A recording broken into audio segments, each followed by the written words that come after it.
Today we're talking about the X-Men films. This is a series of films that began in 2000 and is still ongoing today.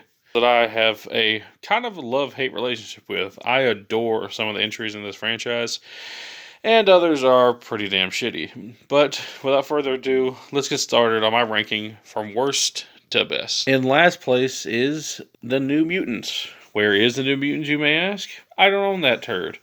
I saw it on Disney Plus, thankfully, so I didn't have to actually purchase it, and it is pretty crappy.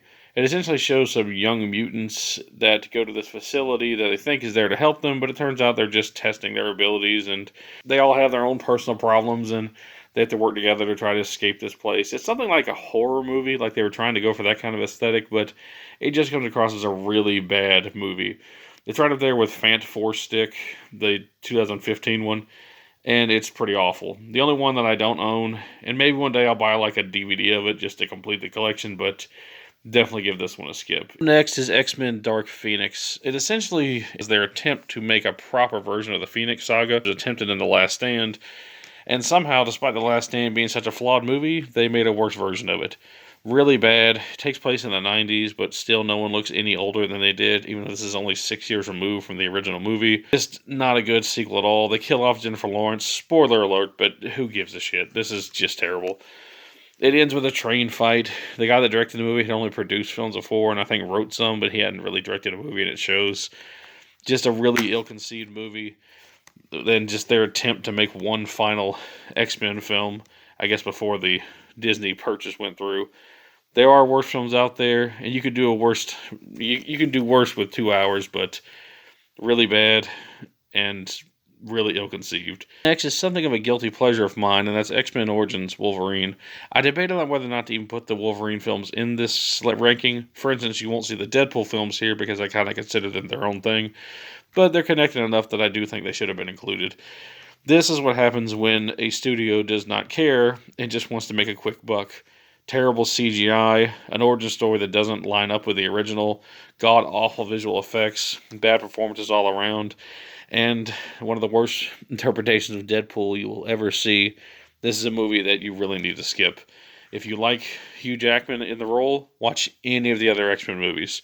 Even his cameo appearance in like First Class is better than this. Next is a film that I actually think is okay. Every movie from this point forward I think is worth watching, and that's X-Men The Last Stand.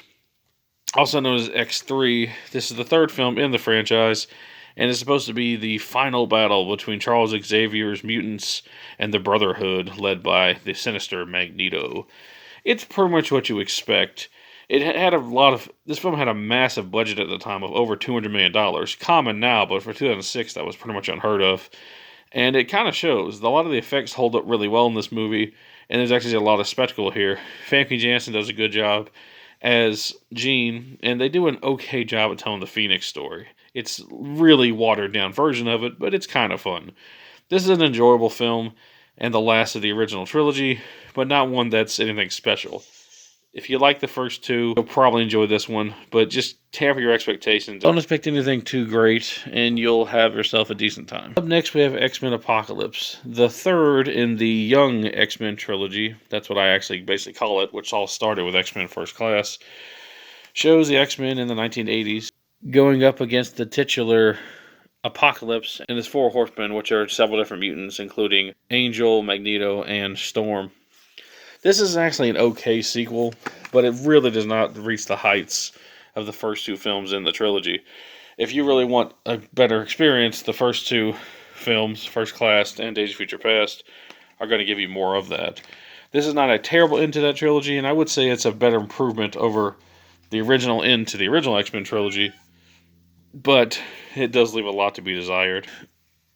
The film basically sees a new mutant, or an old mutant rather, named Apocalypse, trying to take over the world and shape it into his image. He must be stopped by the X-Men, and it's a pretty fun and entertaining film. It's not perfect, and I do think some of the pacing is a bit off, and the spectacle is big in this one, but it lacks the heart and the story of the first two. A decent end to the young X-Men trilogy, but nothing special. Up next, we have The Wolverine. The first one directed by James Mangold, who would later on direct Logan. This is an interesting and rather entertaining film. The downside here is it kind of lacks some of the edge of the Logan movie. This is the unrated version, which is basically an R-rated version of the movie, and I do recommend this version highly. But it doesn't have quite that, visceral feel of Mangold's later film, Logan. Very enjoyable, though. If you want to see Wolverine go to Japan, you'll probably really enjoy this film. There's not that much bad I can say about it, except for the third act. It kind of goes off the rails, and he's fighting like a robot samurai, and there's this lizard woman. It gets really weird. But besides that, it's a solid film with kind of a weak ending. Up next is the film that started it all, 2000's X-Men. I actually really love this film. A lot of people find this one to be kind of dated, and in some ways it is. It's not the most comic accurate. The suits definitely are nothing like they are in the comics. The story is without a doubt a bit simple, but it's kind of everything I wanted out of an X-Men movie when I was a kid. I grew up back in the day watching the 90s TV show, and when this movie came out, I really wanted to see it in theaters, but my mother saw the naked and very blue Rebecca Romaine in the trailers and said, no, we're not going to watch that one. And I was really disappointed. But when it came on VHS, yes, I'm that old, we rented it, and I really loved it and kind of have loved it since. It's a great film that basically just shows Xavier's X-Men with Wolverine going up against Magneto's Brotherhood of Mutants. And that's pretty much all you need. Wolverine versus Sabretooth, Magneto versus Xavier, Toad versus pretty much everyone else. It's just a fun little X-Men movie, and it's rather enjoyable. It's simple, but it's really just like an hour and 45 minutes of fun. I can't really explain it. It has that early 2000s superhero movie feel, but unlike a lot of films from that time period, it's actually a good superhero movie. Up next is X-Men First Class. I actually rather enjoy this one a lot too, and this shows a young Charles Xavier meeting a young Eric Leshner, and then working together to form the X-Men. It's actually a very interesting story that takes place in the 1960s and deals with, the Cold War and conflicts of the time, them becoming the heroes and villains that will shape their futures. It's a great entry into the franchise, and one that I think is kind of underrated. You don't hear people talk about this one nearly as much as I think they should, and it's one of the better X-Men films. Just a great cast all around. I think that James McAvoy does a great job as a young Charles Xavier, and Michael Fassbender kills it as a young version of Magneto. And if you love the X-Men, this is a great origin story that does just a magnificent job of telling how the X-Men came to be. Up next, we have Logan. This is the most depressing, dark, and violent film in the entire X-Men franchise, and it's that way by design. It basically shows an aging and dying Wolverine from one of the two timelines. I believe this is the Wolverine from the original X-Men timeline and not the Days of Future Past timeline. It shows him getting old and dying of, blood poison of all things from his adamantium.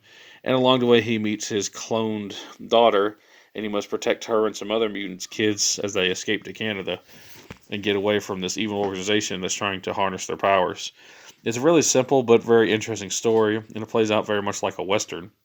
It's essentially just Logan in his final days, kicking ass and taking names and protecting this girl. The only mutants really left are him, Charles, and a couple of other mutants, and the rest have pretty much died. It's even hinted that Charles accidentally may have killed the X-Men when his powers got out of hand when he was having a seizure. It's a very sad and depressing movie, and one that I find actually kind of hard to watch at times, just for its depressing nature.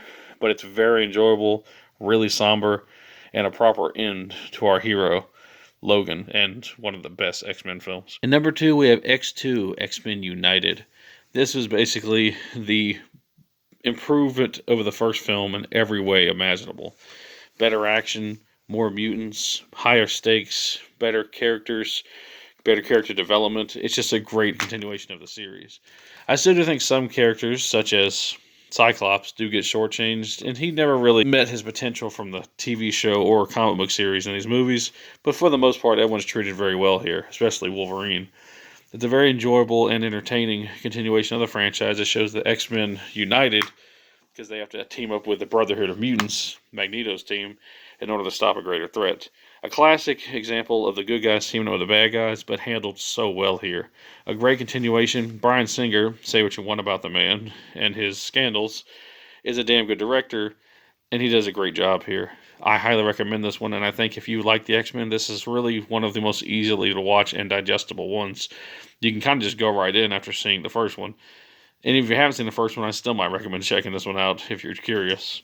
Very enjoyable, and one of the best X-Men films ever made. But none of them can beat my favorite, X-Men Days of Future Past. Essentially what this film did was take the original X-Men cast from the first film and take the younger cast from First Class and combine them together in a time travel story that shows the old X-Men trying to survive the Sentinels in the future and the young X-Men trying to prevent the Sentinels from ever being created in the past. Fates are intertwined and rest in the hands of Logan, who they send back in time because he was, in the past and the future because he's hundreds of years old, and they use time travel, well, more mind travel rather, to send his consciousness back in time and save the day. It's a really awesome story, really poignant. It actually gets me tearing up towards the end. There's even an extended version of this called the Rogue Cut, which puts Rogue back into the movie, and that's very enjoyable as well. Although I do think the theatrical cut is a little bit better, the Rogue Cut's enjoyable as well. This is a really solid and epic conclusion to the X-Men franchise, and one that everyone should watch. If you're not sure about this one, trust me, it is the best X-Men film ever made, and one of my favorite Marvel films, easily top 3, right up there with the first Spider-Man movie. I love this film and I adore it, and I think that it blows every single MCU movie, yes, I said it, every single one of them out of the damn water. A great film, and a 10 out of 10. Well, that's my list. These here are pretty much the best of the franchise, and I think that if you really want to watch a great X-Men movie, this is where it's at, right here. There are some bad ones, but only a couple of stinkers. I'd say the only ones that I really truly bad are the New Mutants, Dark Phoenix, and X-Men Origins Wolverine. The rest range from, decent to really great. I love the X-Men films, and while they may not be the most comic accurate, they are very entertaining.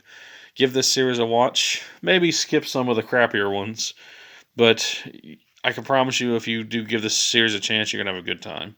I'm looking forward to Deadpool and Wolverine, and hopefully it continues the success of this series. Thank you all for watching, and peace out.